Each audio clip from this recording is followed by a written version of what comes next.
So when talking about inverse martial arts fights in the DC universe, Batman vs. Karate Kid gets brought up regularly. However, there is a major factor that is almost never pointed out when talking about these two fighting each other. That factor would be none other than the iconic Legionnaire flight ring. Now, we got some really good details about the Legion flight ring in Legion of Superheroes issue number 41. Now, we got a lot of details on what the Legion flight ring can do, but what's important to point out here is each Legion flight ring is made of nth metal. Now, nth metal is quite possibly DC's most famous metal, although I'm sure Prometheum gives it a run for its money. Nth metal has various different properties to it, depending on what the user is using it for. As we see in the scan right here towards the far right, it states that nth metal in the Legion flight ring increases an organism's strength. We see consistency for this with the biggest nth metal user being Hawkman, being able to carry 9 people effortlessly, or being able to wind up his nth metal mace and shatter the ground causing a minor earthquake. Or, while in an nth metal armor, able to knock Blockbuster into the sky.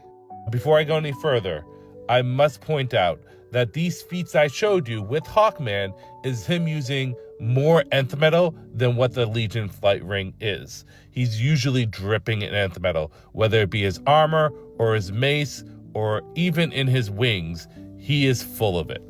With that being said, going back to issue 41, it verbatim states that the ring does provide increased strength to the wielder, as well allowing them to heal from wounds or protect them from the elements, as well as their flight capability and many other things.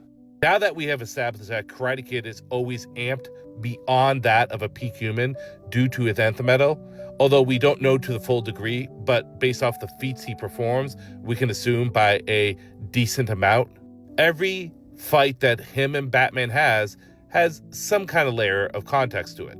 For example, their fight that happens in both Countdown and Justice League of America, Karate Kid with his nth metal ring is fighting Bat. The two of them are fighting fairly even with each other. As displayed here, the two of them countering and attacking each other almost equally.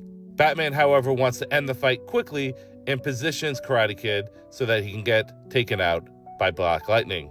Just for full context, this is the other version of the same fight, with everything happening pretty much the same.